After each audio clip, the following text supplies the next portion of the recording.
Is it posted, this draft, is it posted to today, Nathan? 6.1 is posted. Oh, you're wonderful. Thank you mucho. Okay. So Commissioner Goldstein, good morning.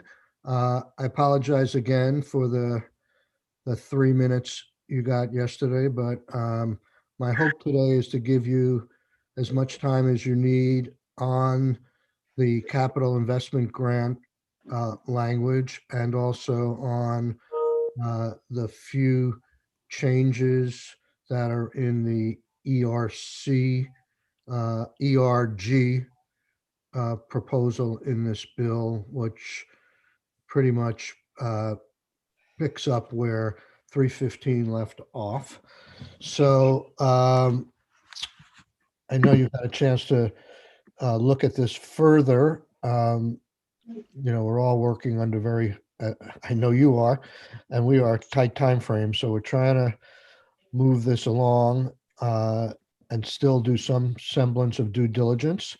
So why don't you, any way you want to approach this is fine with us, Commissioner Goldstein.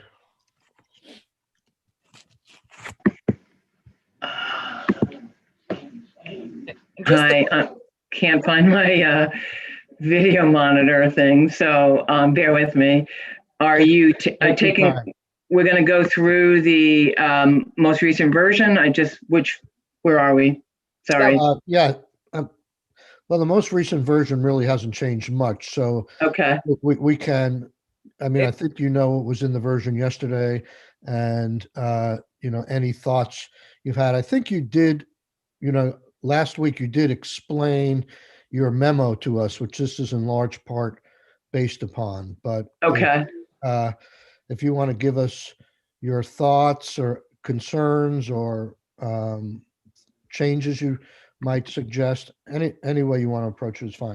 We're at section 22 on page 36 at the bottom. Okay. Okay, I see it. So this is on the 11 million capital investment we're going to, right? Exactly. Okay. Great. All right. Why don't we go? Do you want to just go through it? We could just go through it, or I don't know what changes were made since yesterday, and I did not get a chance to read through Economist Cavet's commentary. I did see that he is interested in VEPC, and I know that was one of our original intents. So I don't know how the committee feels about that. Did you already discuss that?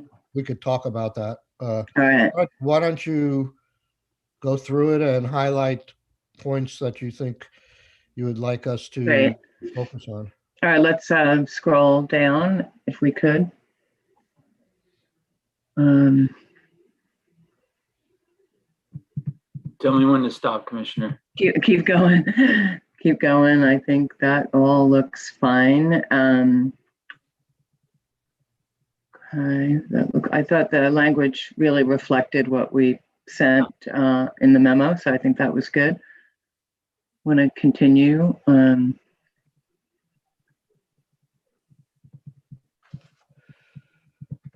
I had it while we look for it. I had a call at 8:10 from a transformational property and project in right. Excellent. No, I mean, these all exist out there already. It's not like we have to drum up that much additional interest. Okay, I'll stop at the 500,000. I know that you wanted to put some bumpers on this, and I understand that. I just think, and I know that Senator Clarkson voiced this yesterday, that that is too small. And I think that it's tricky, because if we make it too small, it may not be the catalyst that we want it to be. And I think as long as we're not going above and beyond whatever the agreed upon agency and economist modeling is, that should not be a concern. So I am concerned. And if it's not 3 million, maybe something shorter than that, but clearly, I mean, just to give frame of reference, like NBRC can go up to 1 million and CDBG can go up to 1.2. So I'm not sure why we would have it, like to that extent. Yeah, I guess I just want to understand that better. Like, will we be able to accomplish what we've set out to do with that much smaller amount?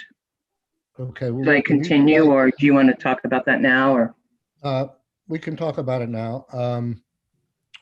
When you say that as long as it doesn't exceed the model, is the idea that this is a cost benefit model, and I don't know what the time frame is, but somehow the return on investment should equal more than the grant money that's being put in? So if someone comes and asks for $1 million and the model yields a return on investment of $100,000, there's something in here that says they can't get more than $100,000?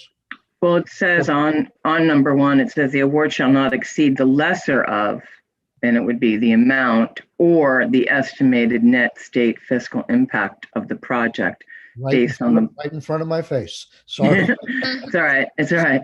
Okay. So that was the idea, and that was the idea of using the objective modeling this way. It was an understanding that there is some sort of parameter. It's not just, hey, here's $3 million. So Well, that would be. So I'll make my pitch. I don't know that we're going to decide this. We're not going to decide it right away. We may decide it today. A lot of you have heard me talk about the timing of these major new concepts and projects. It's nobody's fault, but they're not fitting nicely into the legislative process. It was worse last year in some respects because we had to get the money out the door, and basically we couldn't do the due diligence or set of program parameters to the extent we might have liked. And despite whether you agree or disagree, there has been some evidence produced that we didn't target some of our economic recovery grants as well as we could. Nobody's fault. We had to get the money out the door. We had to do it in a simple way. If we had more time, perhaps we could do better. In this particular context, we don't have to get the money out the door. The governor's proposing $66 million program. In my mind, this whole program could wait till next year for the legislature to do its due diligence. My thought in lowering this amount, at least we would have some experience with this program with multiple projects, that in January we could come back and come up with the right number. But to start slow and to start small, I don't know enough about all the ins and outs of this idea. It looks a little bit like a veggie kind of model on steroids and with less guardrails, and it's going to wind up probably giving out more than veggie in the short term. So I just want to be cautious. That's my reason. The other thing I wanted to say is that for all of these new things we're putting on here, because we've only had like a couple of hours to deal with each one, and I've said this yesterday, I don't view this as a hard and fast Senate position that we won't be open to hearing new information in conference or when the House deals with it. So this number could change in the process, but that's my sole reasoning in doing this. And you could say, well, here's a project that needs $1 million. I don't want to shortchange it. So maybe they don't get their money. In Ken Jones said, because of all the workload you had, he doesn't see this thing getting up and running until October. So the money probably won't go out the door until October or later. So whether they get $1 million or $500,000, maybe they wait 3 more months and we get it right and we get the number right. So it's just a conservative approach. It's unlike me in some ways, but that's my reasoning for doing. I understand, and I guess my only sort of interjection back would be, the question would be, if we're going to get money out by the fourth quarter of this calendar year, what would you expect to glean in January? What would be in our report that would convince you otherwise? Because it would be still too soon to see the benefits and the rewards. These are long-term projects. These take a long time. Right. So Well, I am I think concerned. that's a fair question. I guess I would see probably 2 quarters before we acted, and this change could affect the 3rd quarter. But I just have this gut level reaction, Commissioner, that whether it's the numbers of the examples we get in the first 2 quarters or just time passing for there to be further discussions and other ideas and thinking about this more as to how to do this, that we could produce a better program when we tweak it in the Budget Adjustment Act or in a separate bill. People are asking, like I say, people are asking, get some money out the door now. I'm just trying to be conservative in terms of how we approach it. The money will be there for future projects for 3 years. Let's get it right. And plus this, a smaller amount gives a greater chance for there to be multiple projects. If we did 3 million, it's possible that 4 projects could eat away at the whole thing and you'd be out of money in January. Probably unrealistic, but possible. So that's my pitch for that. We'll revisit it. And I don't want to shut you off. If you want to, No, it's continue Allison. It's Allison. I'd love to counter you, if I may. First of all, it's sort of a treat to hear you wearing your conservative hat. Second, I would argue absolutely the polar opposite. I would say that if this is going to, if this language in this bill now is going to set the standard and the expectation for this program, yes, you're right. In conference committee, it could change, but this language is going to set the transformational profile of this program.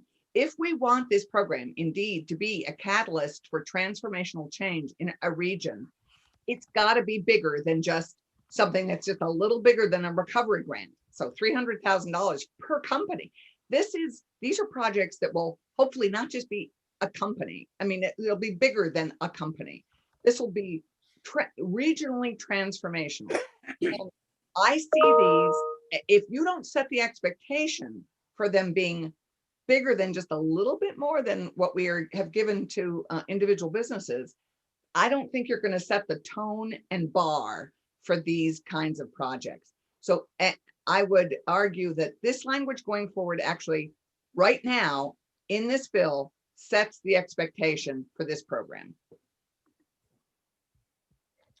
okay. Well, we agree to disagree. Let me add another comment. And that is, if we're looking for things that are transformational, this is a rare instance in which Allison and I are in agreement. Things have to be big if you want to have big results. If you want to have tiny results, keep the numbers low. And I would, as I look at this, I would ask Commissioner Goldstein what her thoughts are regarding the program eligibility criteria as to whether they also are too low.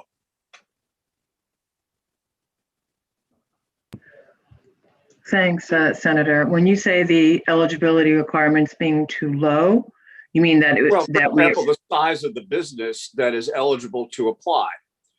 If you want to get something transformational, and the kinds of things that I think about is what could transform the dairy industry in Vermont. Well, one of the things that conceivably could is a tremendous increase in the amount of value added capacity or services or products or buildings or all of those things that could make Vermont dairy much more attractive than it is right now. And that's just one of a zillion examples. But when I look at awards of that size and I look at the limitation of who can get them, I wonder just how much transformation you're going to be able to see. Well, I guess we thought we were keeping it pretty wide open for the applicants. There were just a few parameters on that. For your example on dairy, I don't think they would be excluded from this at all whatsoever. There's a very big slaughterhouse project that is multiple millions of dollars that would impact abilities for people to continue to work the lands and raise animals and the whole supply chain of food. So I think we are we went about this thinking big, and I understand the commentary about the very little time to consider this, but if you recall, I know last year and last session, we raised the idea of a capital investment program because we had this on our brain for a long time, that there are people who are doing projects in the state, whether that's businesses, nonprofits, or different community groups, that don't include necessarily a 5-year projection on, increase in jobs, which is what Veggie does. So this was an acknowledgement that we need something like this. And typically when we bring these things before the legislative body, we invariably hear, why don't we just do an appropriation, because the complexity around Veggie and whatnot. And so here's an opportunity to take the federal appropriation and do something in kind. So we don't have an idea that this would be a very strict limitation. I think that we're not reducing it to a particular list. We're using the regional list as indications, but as Senator Clarkson alluded to, we're hearing from different projects, different things that are going on that have gaps in the current, construction costs are more expensive than appraisal cost. And now lumber prices are the highest they've ever been. Like all those types of things that have happened post-pandemic, this money would act as that catalyst. So I agree with you. We don't want it to be too limiting, and we definitely don't want the ceiling to be so low. But we do acknowledge, yes, obviously this is all an accelerated time frame, but these projects take a long time. Permitting on something like this could take 18 to 24 months. Yes, we have time, but there's not that much time. And arguably, the sooner we start, the sooner we could reap the benefits as a state. So. Well, I guess the question I'm asking in some ways is we're limiting in terms of businesses essentially to small businesses to participate. And the question is that too limiting, or are there opportunities for significant economic development to come from partnering with larger businesses, including some that may be publicly traded? If our goal is to get transformative economic development, should we limit this to be what essentially is a small business program? Well, I mean, there are, as you know, there are very few publicly traded firms within Vermont. So I don't think we're limiting it to so many small businesses, but privately held businesses. And so, I think that it still covers a wide swath of opportunity here.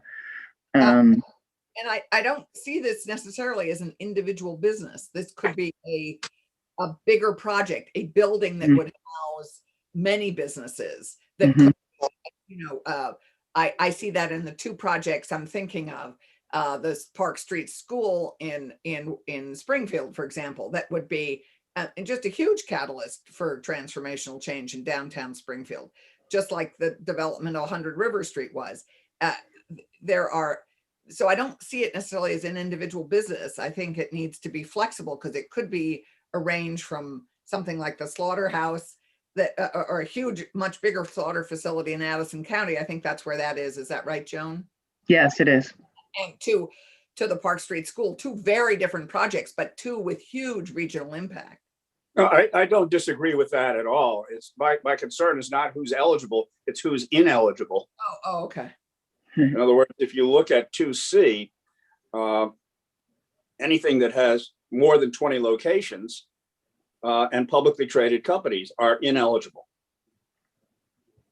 And my only question there is, does that exclude a range of businesses that could be more likely to create something that's transformational because their sites are larger? Yeah, I mean, it's a good point.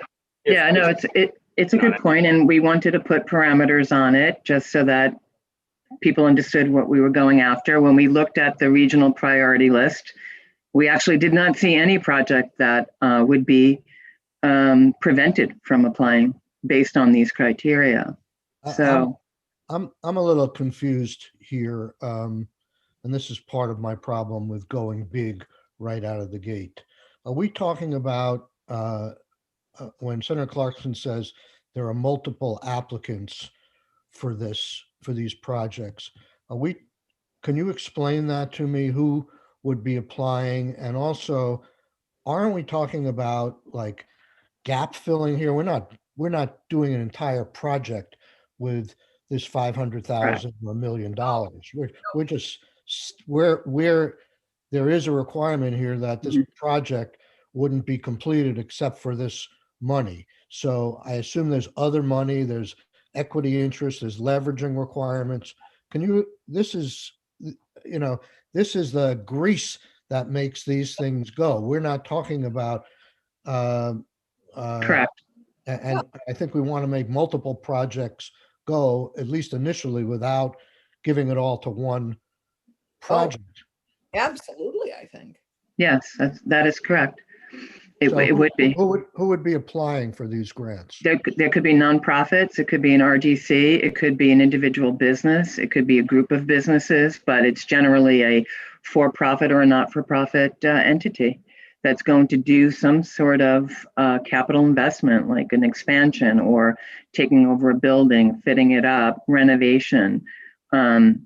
These have very large gaps typically. That's why we went for the large amount. These are huge projects. I mean, Park Street School, I don't know, it's like $25 million to, Mhm. it's huge. This will be an important piece and affirmation. And I mean, yeah. So to that point, Mr. Chair, we're already have decided to begin a little slowly just by the amount we've set aside for this program. And I would encourage us to also allow these projects to come back for additional consideration. Because one of the problems with these projects, which I hope are big projects, they may need, if we start small and just give them an encouraging amount, that we would want them to come back for actually the significant, a chance at the significant pot, which will be next year and the following year.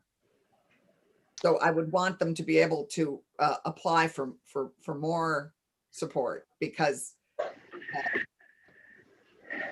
I don't think there's anything in here that prohibits that. I But- just want to make sure But that let me just say, and I know Senator Ram had her hand up. I mean, I really think we need to keep this in perspective.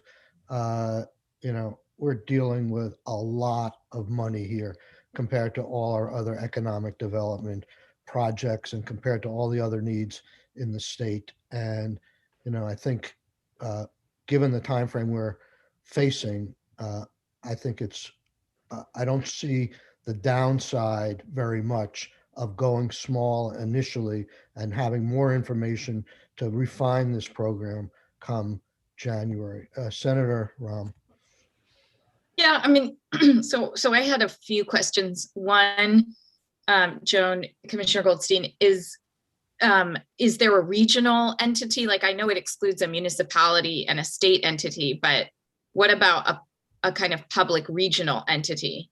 Because it just feels like, how do we aggregate this as a priority for a region if it's up to one business or a nonprofit? Yeah, so we are very much, some of the projects would be the RDC would be the applicant, so the Regional Development Corporation, just to accommodate exactly what you're saying. And that we would want the Regional Development and Regional Planning Commission to, they need to be supportive. This has to be in accordance with the regional plan and all the rest of it, so. And how many regional development corporations do we have? Because there's some areas that, like the Kingdom has one. Is that right? Yes, there are 12. There are 12.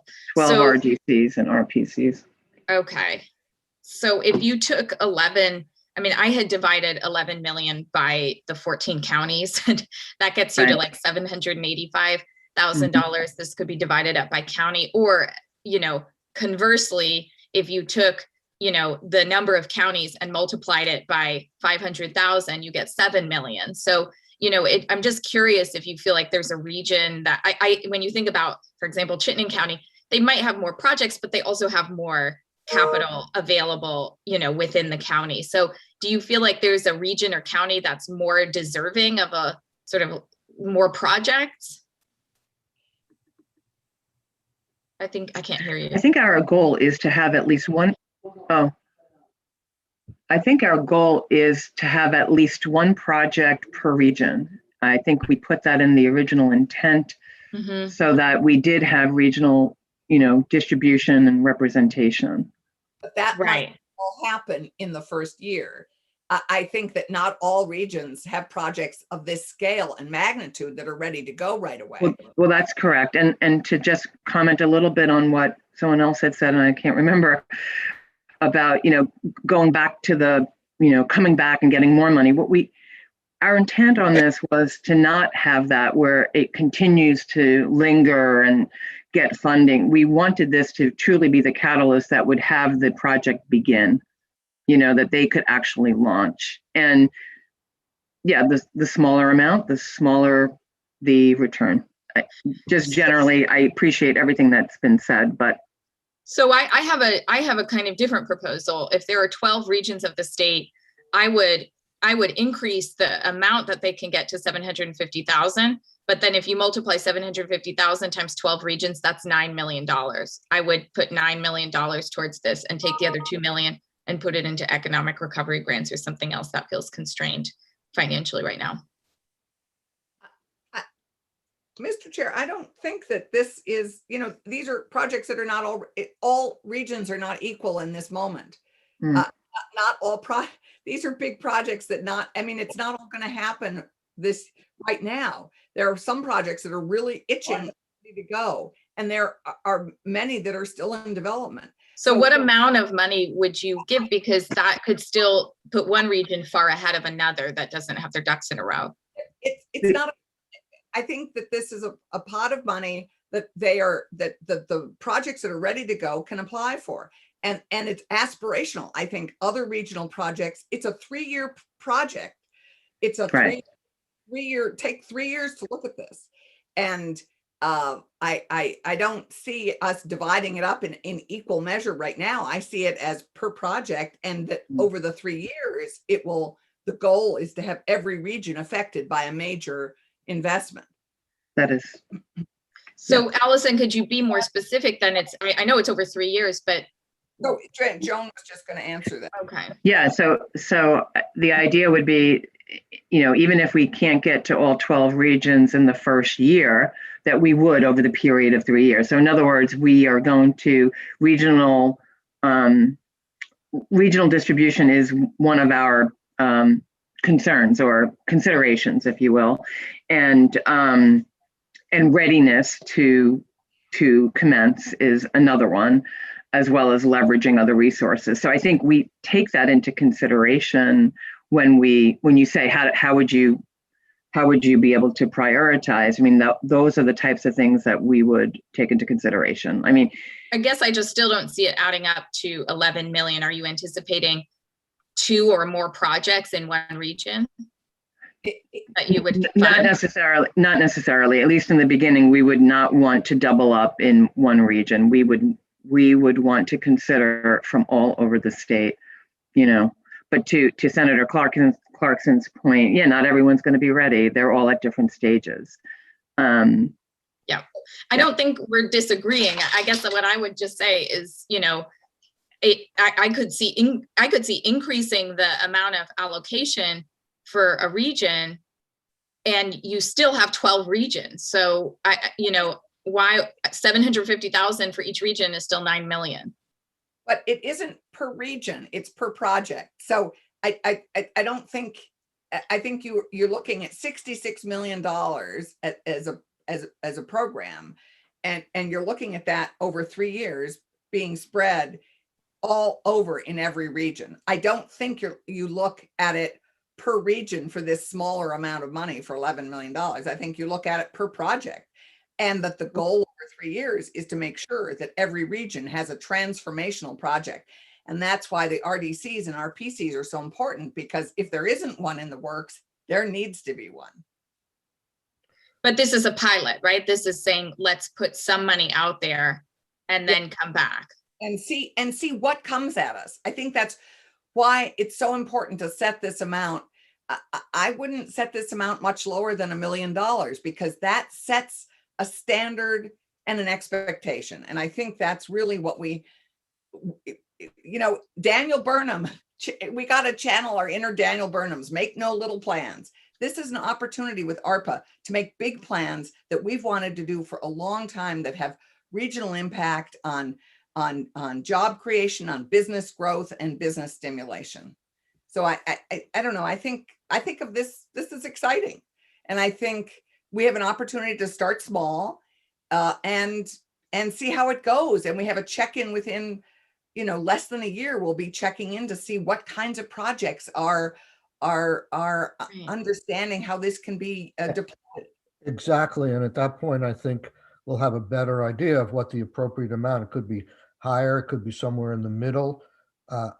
I just feel that given, 2 hours of testimony, we have to set parameters of this program with not nearly the knowledge that I feel comfortable with. I don't know how CBDG, Northern Borders, all these other programs fit in. There's a lot of questions that I would want to ask, and I'd like to design this program based upon some experience and some taking a breath. This is a huge program that's just been given to us by the governor 2 days ago. Already have some concerns that you heard about from Tom Cavett, and I'm sure there are more concerns out there. Certainly willing to get it started, but I guess given the fact that we're probably not going to see our first grants till close to the beginning of the new year, I don't know why we have to go any further than a small start. But we'll talk about that some more. Let's move on because we're running out of time. Joan, anything else you see in here that the one change I think that is in here, by the way, in case you haven't picked up on it, is the fact that I guess like veggie, and I want to talk about the veggie thing we took out. I'm not wedded to taking that out. I just didn't see I didn't understand the purpose of it, but the is to allow Cavett to have access to the applications as well. I think it's a one sentence. I haven't even read it myself, but it's something that he suggested would be a good to have both the executive and the legislative branch being able to take a look at the model.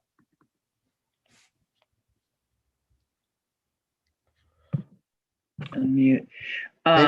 David, could Yeah, you?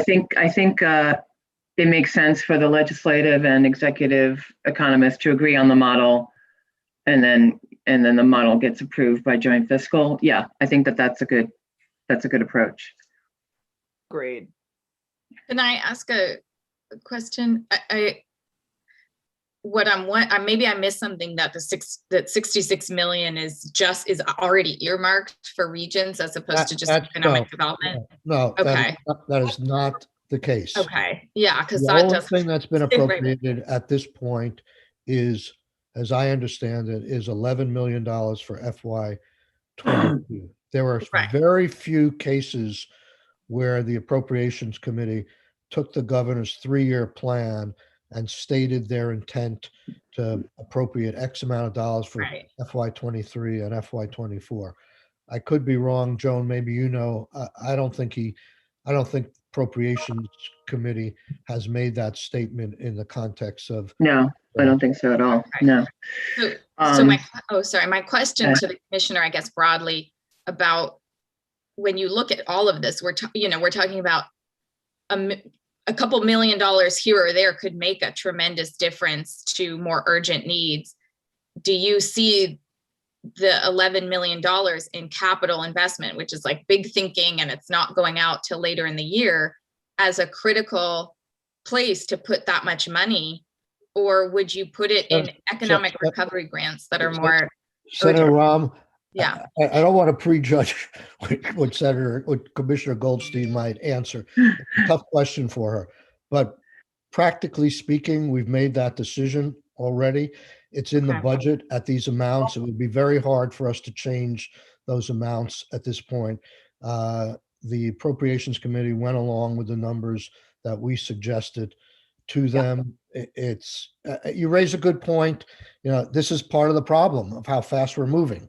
Who knows whether $11 million, maybe it should be 40, maybe it should be 4. That's the problem. You get a number thrown out by the administration and you're in a totally reactive mode and you have no time to really scrub it. And so we give a lot more deference to the administration. In this case, you know, we may have put 22 in if the Appropriations Committee said you didn't have to shave $50 million from their request. So, you know, they're the appropriators.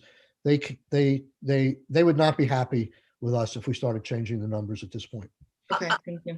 On the other hand, I think one of the jobs of a governor and is to set a vision for the state. And actually on this program, this sets a vision for bigger thinking on transformational change regionally in economic development. As you know, I don't always agree with our governor, but I actually think on this, it's going to take, you know, we do a lot of smaller investments in economic development. This really is an opportunity with ARPA money to have much more, a much bigger impact. And I think I think it's a great idea to start small, but this is the governor's proposal. I think it's an interesting and important proposal, actually. And if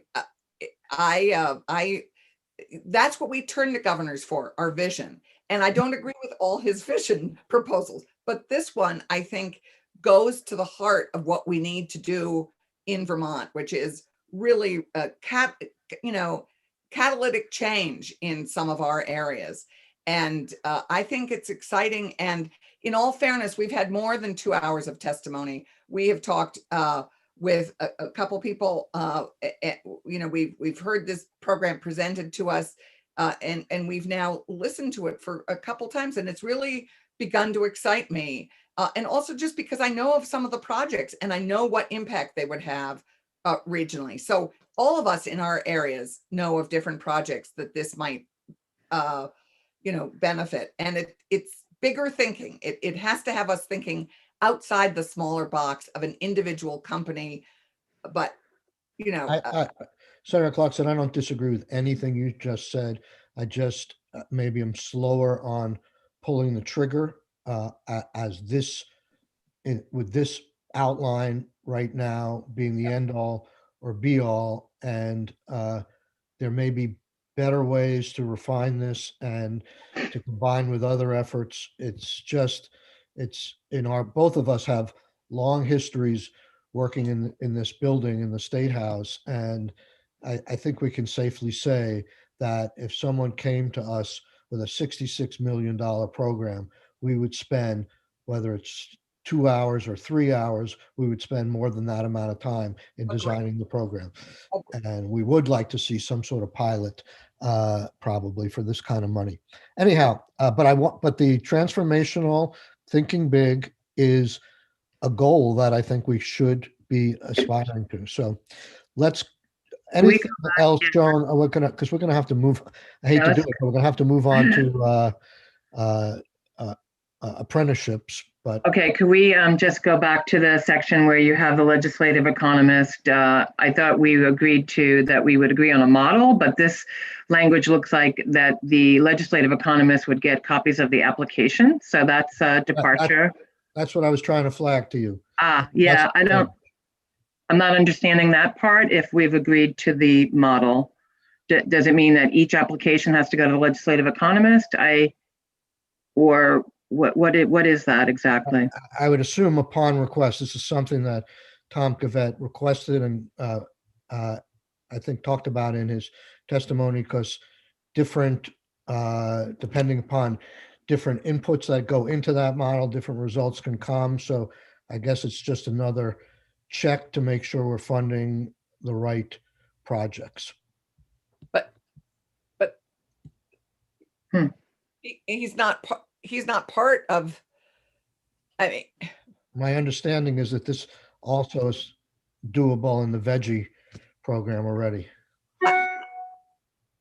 In the veggie program, again, we agree on the model and the model gets updated, and that's when the legislative and executive branch economist agree, but I'm not aware that we make application information available. I mean, we could.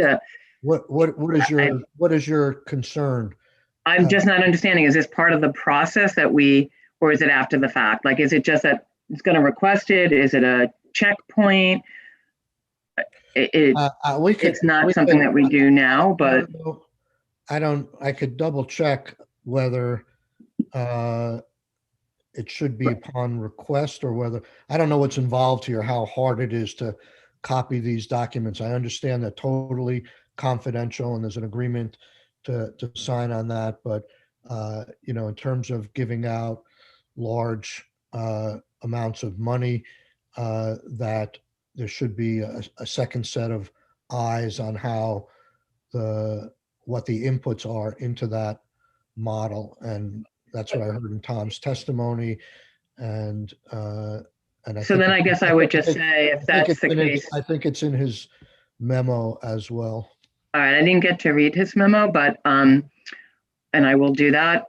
But I just think if that's the case, then it would be also the executive branch economists, because I know that they don't always agree, and all economists all have disagreements. So I just want to understand where this is in the process. Is this checking the work that we did in the model before we grant? Like, I need to just understand that, or is that just? My understanding is the language from yesterday is that the economists would work with you folks in developing a model that would be subject to the approval of the Joint Fiscal Committee. Then you have the model, and then you have applicants coming forward, inputting various data into the model, and the model spits out a cost benefit analysis.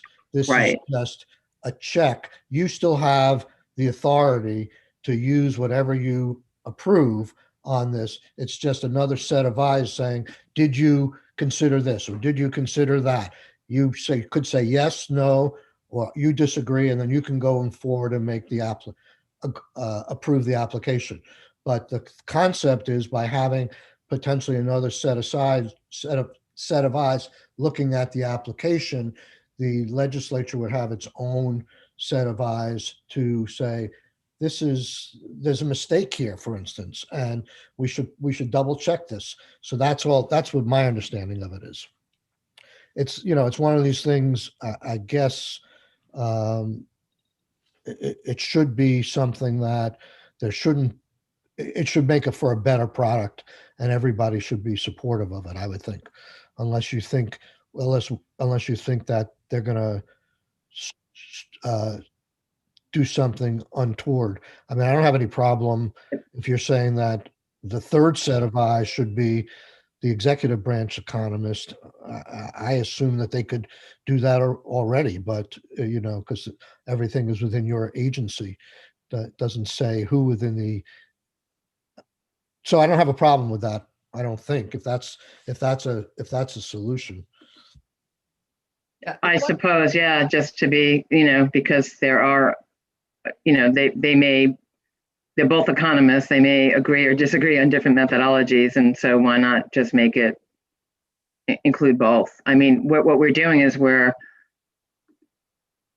elongating the process and probably spending more money, but subject to there being some further information, you can read the memo.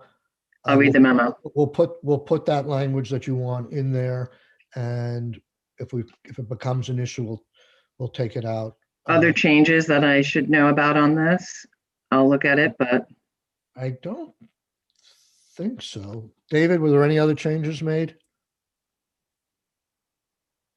No, not relative to yesterday. That's the changes relative to yesterday are blue. I don't think there are any others.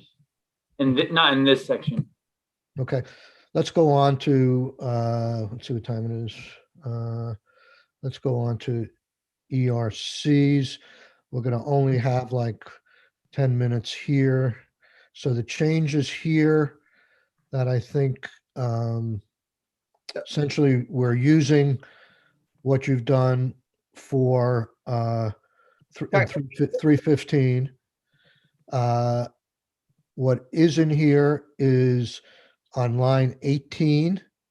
One of the concerns from the auditor that was a concern that I had as well was that someone could have a tax loss of $1 and qualify for a $150,000 grant.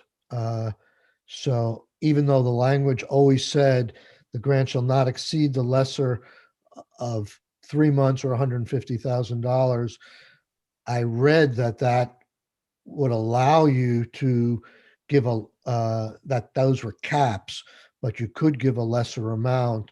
And I think the guidance that you have come out with doesn't give a lesser amount in any case. You either get 3 months or 150,000. No, that's not true. Okay, Right. so you can do this already? So here's the difference. What we're doing is we're taking the P&Ls from March of 2020 to April of 21. We calculate the total cumulative, sort of what is their net loss. Right, So the first issue is it's not necessarily a tax loss at that point. right, It's just their P&L. And we add back in any assistance that was not taxable in 20 or 21. If they still have an adjusted loss, they're going to be eligible, and it'll create the ceiling. If they don't have the loss, they're not eligible. So what this does, it's confusing because it says adjusted tax loss. We won't have tax information for 21.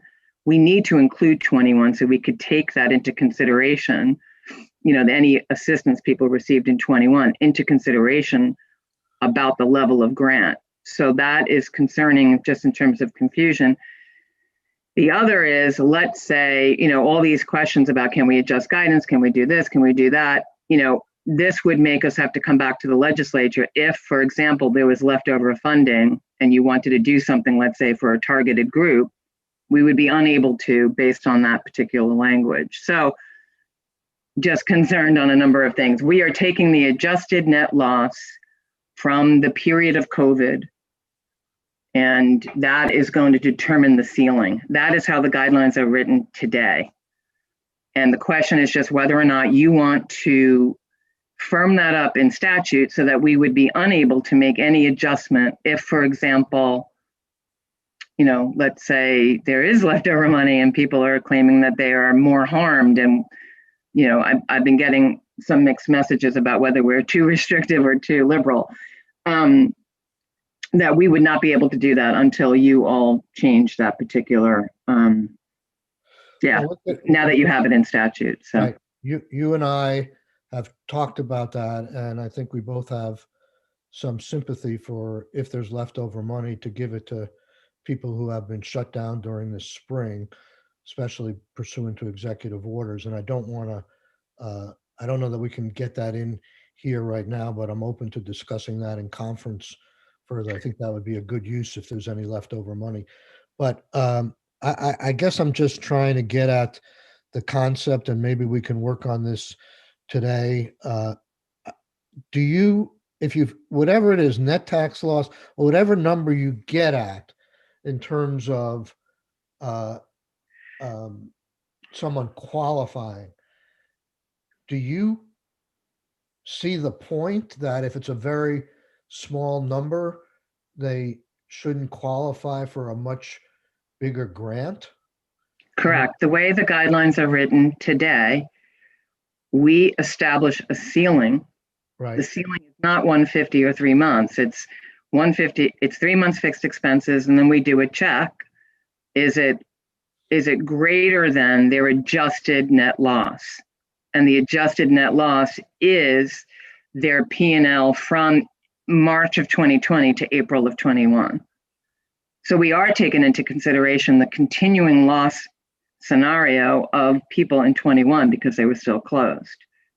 So so for example, the people adversely impacted will have a larger ceiling. Those who got help, and we have to add back that, non-taxable PPP, those who got help, it'll be adjusted. If they no longer have a loss, they're not eligible. If they still have a loss, that adjusted net loss will constitute their ceiling. So that is the way the guidelines are written. I do recognize that perhaps it may not be crystal clear because it is a little complex. Okay, And we are about to write up FAQs to get that much more, so you're saying, much more present. so are you saying that the ceiling is 3 months or 150,000, but if people have gotten monies from other sources, that will be taken off the ceiling and that would be their grant amount? So let me explain. The tax loss in 2020 is the first eligibility test, right? Because we have a tax return. Great, they're eligible. Right. Then we're going to ask people to enter in each P&L for each month from March of 2020 to April through April of 21. Why are we doing that? To see the entire picture of COVID Good. for their particular entity. And then we're going to add back in forgiven PPP or restaurant stabilization or any other, assistance, and we'll arrive at an adjusted net loss. Right. If it's negative, they're still eligible. If it's positive, they're no longer eligible because it looks like their losses were taken care of. If it's positive, if they still have a loss, that is going to constitute their ceiling. They cannot get, if their 3 months fixed expenses is over that, they can't get more than that adjusted net loss. Okay. I hear you. It's just that it is confusing. And so we recognize that and we will. So, okay. So this, what I was trying to do by putting this in here, you feel is already taken care of and it adds just more confusion. So it could add confusion because it uses the word tax and Right. it also then, holds us to it. And even though we're intending on doing it, it's guidance. So if we had to, change it because there was leftover money and wanted to do something different, we couldn't. And if Okay. that's what you want us, then fine, Okay. but just so that we go in eyes wide open. Thank you for that. We'll talk this afternoon and figure it out. Okay. Okay. Can I ask a couple- Anything else? Yes. Senator Lund. So Commissioner, the folks in the, event and wedding kind of industries who are really, speaking to being pretty hard hit, like at the end of the line and have a lot of fixed overhead.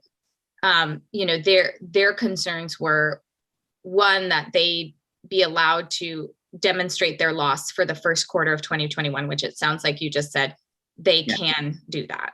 So that's a concern that's taken care of. So I would just put this out to the committee. I think their other concern is just if they really truly have been at the end of the line and have a lot of overhead, they've been clinging to, loans and other forms of capital to try and maintain their overhead, then $150,000 isn't a lot for them.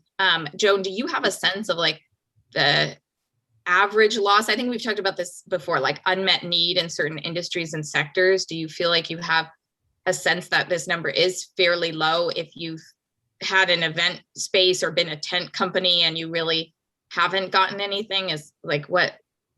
Yeah, it's hard to say this time because remember last time we based it on revenue. And so I don't have a sense of all their fixed expenses, but generally speaking, the more that they have physical assets they have to maintain either through rent or mortgage, the worse off they are. Do I think 150 is a tough number? I think this is part of the disadvantage of having the cap within the statute is that we're beholden to it. If we wanted to alleviate that, first time around, we were able to bump the cap up because it was not in statute. So these are, I don't know if it's going to be too, I know for some businesses, it'll be too little money. Definitely. There are some businesses, this will be way too small, and others, it should suffice. It really dependent upon their capital structure. Well, for our lodging industry, this is going to be a challenge just because of the fixed costs. The fixed costs are much are Higher. And So one of the other thing that's in here, Commissioner, is subsection 2. The thing we were just talking about adjusted tax loss, it was an effort to make this money go further and I guess better targeted. It sounds like maybe you're already there, but so is subsection 2. And I'd be interested to know if you need to see some tweaks in this, but what we're trying to say is that if you get an applicant and you ask them, have you applied for a shuttered venue or restaurant and stuff like that, that you could um, defer any payment of that person and defer the calculation of their grant until that is known. And essentially force them to use that pot of money before they come to this pot of money. So the lodging industry or whatever might have a bigger pot left over, and we avoid any potential duplication of getting grants. I don't know if we've captured it there, but if you I could. think you have, yeah, I think you have. I think what we're doing for H315 is that for the first 30 days, again, we're helping people who didn't get any help before. So what we're going to do is not even accept those applications. Right. So it makes it a little cleaner and easier. And then on day 30, we start accepting them, and we do ask the question, did you apply? And we do think by the time the 30 days runs out, people will know the results from restaurant and also shuttered venue. But it is a little bit of a wild card. But I think we could live with number 2. I mean, that is kind of what we're doing anyway. So and it gives you flexibility within your guidelines if you discover other pots of money. I know I said something like there's pots of money for broadband, or there's pots of money for. It doesn't force you to do anything, but if you see, oh, we forgot about this pot of money that they can go to, and let them go there. I don't know if there are others, but it doesn't limit it just to the restaurants and the shuttered venues. I mean, one of the things that also may be looked at is real estate. There's a lot of money going into paying rents to landlords. I don't know, but at this point in time, I'm just leaving it open-ended for you to look at. Okay. So Commissioner, I will be in touch with you this afternoon, and we'll try and iron out these remaining differences. I do want to move on to apprenticeship. Okay. Thanks. Just before Joan leaves, Michael, are we not revisiting number 1 at all? I mean, I hope that in place still is number one being what? Number 1 just above number 2 on line 17.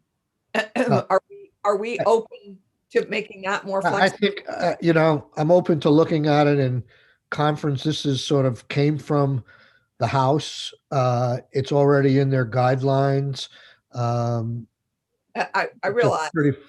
And there are going to be winners and losers. I thought the 2 changes that we were suggesting may free open some monies for people. I'm most concerned about the businesses that have continued to be shut down and didn't really have any choice. So there would hopefully be some money out of this $30 million left over and we could come up with some language for that tomorrow if we wanted to, or we could do that in the conference committee. But I'd rather not start changing the cap that people have been seeing for a month now. So particularly for these 2 sectors, the lodging and special events sectors, who don't apparently have the same suite of programs federally in this ARPA package, I do think we need some additional language for them to be able to come back and do exactly that. So okay, let's explore that. Now, Joan and I talked briefly about that. We'll see if we can come up with something. Yeah. Okay. Okay. Thanks, everybody. You, Commissioner. We're going to move on. Thank you very much. We're going to move on to Sarah Buxton. Sarah, are you with us? Yep, I am. We learned, I don't know if it was just yesterday, that there's $2 million that we're being asked to put some more guardrails or guidelines for on an appropriation that is simply $2 million right now to the Department of Labor for apprenticeship programs. I quickly tried to touch base with Sarah. We didn't really connect till late in the day, but we managed to get some language to David for us to at least work off here for the next 15 minutes. And I think Sarah probably knows more about it than David does. So I'm going to ask Sarah to walk us through what she's trying to accomplish. It essentially divides up this $2 million. And I think this is another one where in conference we might want to add some bells and whistles to it, but at least this divides the money up. All right. One of my hopes was that we would try and focus this money on apprenticeship trades that are not necessarily funded in other areas of the budget, and also would use existing programs that the state already has where we can plug in incentives money to get people to sign up, and also to try and get people into the workforce as quickly as possible. So those were the principles. And I told Sarah to keep it simple.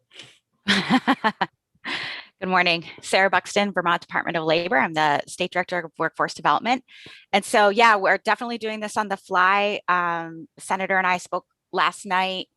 I'm reading the language here now. I just want to confirm, and I think I'm reading this correctly, because we're pretty clear the administration doesn't support the use of ARPA funds for this, but it appears as though this is coming from the general fund. I don't know the answer to that. So if I can yeah. interject, I apologize. I did not realize that this was guardrails for an existing appropriation. I thought this was something new, but I did quickly check the budget. And so it is section G300A1, which is on your screen now. And it is in the Senate passed budget. It is an ARPA sourced program. Okay. So having said you don't support this, tell us what it says.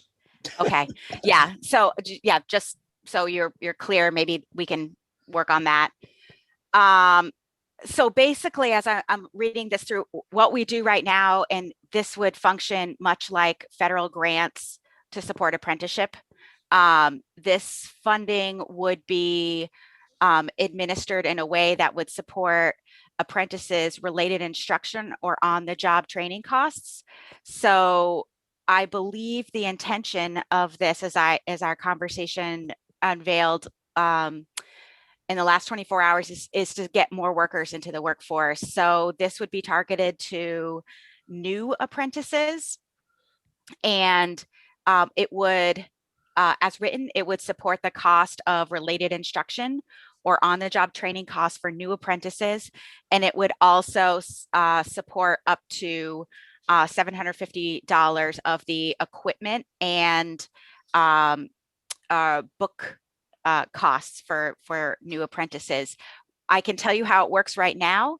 For many apprentices, their employers pay this cost.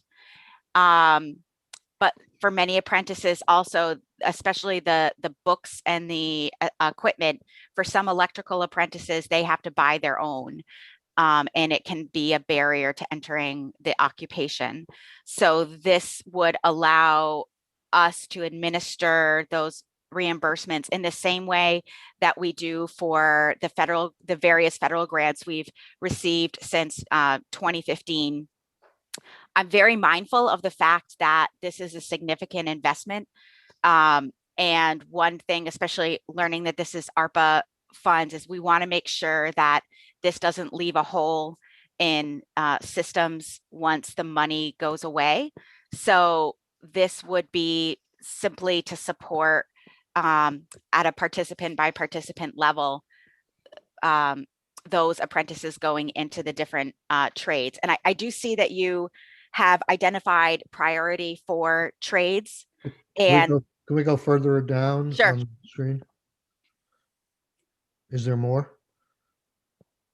I don't know yeah, thanks, David. Are you driving? Yeah. Yeah, it's down through, are we at the top of page 43? The rest of it's on page 43. Okay, there, I see it. Yep. So standard ask that we retain 8% in order to administer the programs, the vouchers, the payments to the training providers, or the on-the-job training reimbursements.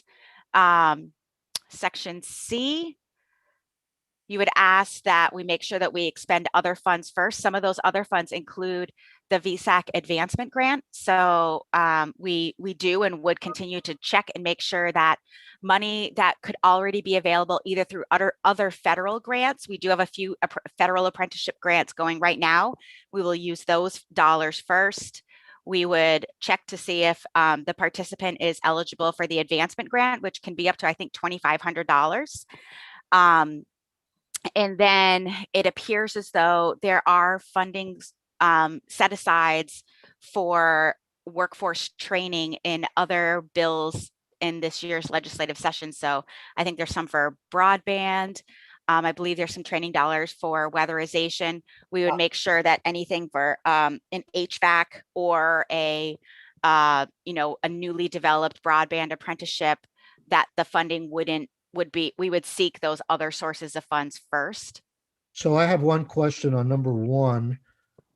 I think that's too restrictive. Number 1, under which? Under C or Under under, C. 31, under A? expended amount of appropriation after other sources of funding for activities are Okay, you're under C, under C1. 43. Yeah, I mean, we don't want to hold back this money. So let's say there's a weatherization block grant for workforce training, and that's not going to be done until a year from now. I mean, if you're talking about an individual basis, maybe this language is okay, but I think we just want to essentially not make it actually be exhausted, something like, or likely to be exhausted, or I don't know exactly what the words are, but it seems like that's too restrictive. You may just be sitting on a pot of money for a long time, waiting until the other funds come through. So, I mean, if there's if you agree with that, I can work with David. We can work with David to tweak that a little bit. Yeah. And can we go back up, David? There was one other thing in here. I have a question about this page. Go ahead while I'm trying to remember my question up here. I mean, I guess I'm kind of wondering if there are more than 375 people you expect to apply, because $750 doesn't go very far for tools and equipment. So could that cap be increased if you don't anticipate more than 375 people applying to this, to say $1,000, which would allow 375 people to take advantage of this appropriation? Asking me? Yeah, I mean, I don't know what the unmet need is. If there's 500 people who you think will apply, amazing, but $750 isn't a lot, and people might say that's not really worth it for me to go through all this paperwork or whatever. So $1,000 feels a little more reasonable if you think it's less than 375 people who apply. I think this is totally your bill and your appropriation to structure. I guess what I would comment on is we wouldn't support the administration doesn't support like the incentive, like bonuses. What this would be is a reimbursement for actual costs of, so this wouldn't be an incentive. It would just be a reimbursement for actual costs incurred for books, equipment, and other things. And if you, so it would be used, some folks, if their employers are paying for the books and all they need is a pair of work boots, it may be $150. So it has to be actual costs. The amount, I think, is your discretion on what you think the upper limit should be. In our experience, there isn't because employers have historically paid these costs, and only from time to time has there been an apprentice where their employer wouldn't cover the cost of a certain set of tools or something like that. Yeah, I think this is certainly for your your discretion about how much we want to set aside and what the upper limit should be, but we would only reimburse for actual costs incurred. Well, How but did you, how did, how did you come up with these two numbers?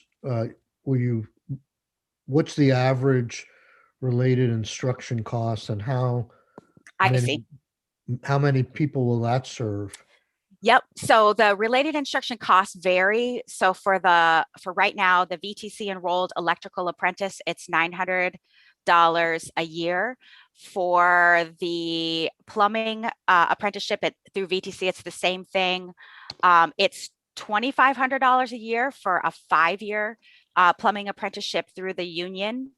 The childcare apprenticeship, I believe the first year cost is somewhere between 1,500 and 2,000. That's for related instruction at CCV. Construction apprenticeship at VTC is, I believe, around $33,000. sorry, 33,000? I'm sorry, 3,000. Right, I was gonna say. So Sarah, how would you explain or help me understand if these apprenticeships right now are being paid for by businesses? And it sounds to me like maybe less so the equipment and books and stuff, but even in that case, a lot of businesses are paying for that. So the apprentice is going in and getting the cost of their training paid for by the employer. Is this really more help to offset business costs, or is there any way we can assure that this is going to bring more new people into being apprentices as opposed to just relieving businesses of costs? This has been the dilemma both with the federal apprenticeship grants too. The approach that has been taken sort of nationally with apprenticeships is to provide a mechanism for employers to not have to incur those costs in order to expand apprenticeships and apprenticeship enrollment around the country in certain sectors. So I'll just take childcare, for example. The need is great. Employers would definitely take on more apprentices. They just can't afford to train them and to employ them at the same time. So what has happened already in Vermont with some of our high-tech led apprenticeships from back 2015, 2016, is there are employers like Precision Tools who did have that investment. They had those federal dollars to pay for the related instruction in the beginning. And then after a couple of years of operating the program, they were able to see the return on investment for themselves as a company, and now have begun running the apprenticeship program internally and paying for that related cost themselves. So it's no longer subsidized. So I would certainly see apprenticeship as, you're right, this is a subsidy. It would be a subsidy mostly for employers, but it also opens up opportunities for workers, for new individuals to move up a career pathway by making them available, by letting employers have a mechanism for making that job available for that participant, which otherwise would require them to go through a training program first at their own cost without being paid and then applying for a job. So you're right. You're certainly right. It is a subsidy to employers on the whole, but the value is that it opens up a learn and earn model that has seen, great success across the country. Okay. I don't know. And the value is. 1 second, Sorry, Senator Mr. Fluxman. I just want to finish up on that point. I don't know that we can address that concern today, but maybe as the bill goes forward, we can put in our priority sections. Essentially what I'm getting at is I don't mind subsidizing business, but I want to incentivize more of these apprenticeships rather than just pay for ones that were going to happen anyhow. And I don't know if we can figure out. It helps that it says new, obviously, but we'll see if we can work on that either tonight or maybe as the bill goes for, but that's the kind of thing that I think everybody, I would hope, would agree that the goal here is to get more workers in. New workers. Not new workers, not just pay for something that somebody's already willing to pay for. So we'll have to work on that. Senator Clarkson. I just want to tag onto your concern, but say that I think that this incentive for employers, this helps employers pay, actually do the earn part of the learn. This could conceivably also be directed to pay for new workers their earning part of the learn. So I see this is actually enabling, particularly, I mean, there are some trades that are doing phenomenally well. The construction industry right now is booming in Vermont. We know that. But there are other apprenticeships that where business may not be doing quite as well, where this would be very helpful. For childcare, for example, this would be super helpful because of the underfunding of the whole system, as opposed to construction. If we could figure out how we, anyway, that's another subject. Right. But I see this as great, and I just want to make sure, Sarah, is this workable for labor right now? Can you do the marketing to get exactly at the chair's concern? Can you do this right now? Is this workable now to actually reach the potential new workers we want to engage and employ? So just to underscore the position, it's not our recommendation, but if you're asking whether the language that you have put forth is something that we can administer, I believe we already have the structure in place to do this. We would use this funding in the same way that we would use one of the annual grants that comes along, the way the federal government makes those available. So there would be no new structure that would need to be put in place. The structure exists, those mechanisms for payment exist. The regulatory structure exists. Right. So independent of the funding, the function works. The function works. Yeah, it is in accordance with what we currently have and how we currently support apprentices and apprenticeship programs. And it builds on the framework that we already have. And you feel that you could, independent of the funding, roll out the marketing for this, and you have the audiences you could target for these new workers. Yes, we had asked for some funding for what we had called a jobs campaign earlier in the governor's recommend. And so I would use that $100,000 to, basically stand up that jobs campaign, but target it to, in this instance, to enrollment in apprenticeships, and as particularly in the trades and the occupations you prioritize. Right. So, oh, sorry. Senator Rahm, we have a couple of minutes. So, I mean, there's the $100,000 sounds like the jobs campaign part, right? So Yeah. Then there's the 8% administrative costs on top of that, which is $160,000. Do you anticipate needing $160,000 to administer this? I'd like to have the availability to access that fund. What is unknown, we've never had a grant this much for just a 1-year period. What I don't know is how much time allocation. The way that we are funded, we're all federally funded, so we have to appropriate time. So if we have finance staff or program staff who are working directly with apprentices served under this grant, then their time code would have to go to the project code, for this appropriation. 8% has been about what we've historically used for general funds in the past. So that's why it feels like the right number. But because it is using existing structures, there is a chance it wouldn't be used. And so you perhaps would want to make sure that, if that's not used, it can be used, for participant costs. If after Q1 or Q2 or Q3, we're running at 4% usage, that would allow us to make sure that we can use the funding, exhaust all the funding. Sarah, could you just give us an example of how you could use some of this funding with the VTC's broadband worker apprenticeship program? I mean, where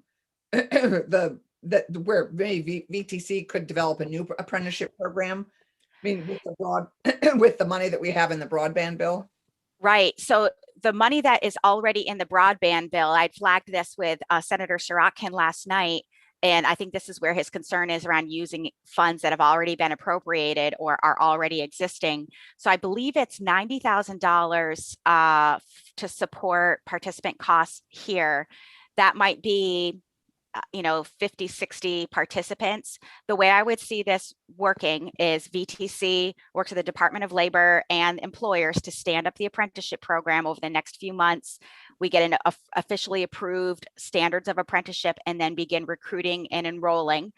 The first number of apprentices who come through the door to enroll in that program, that funding would come from the broadband bill.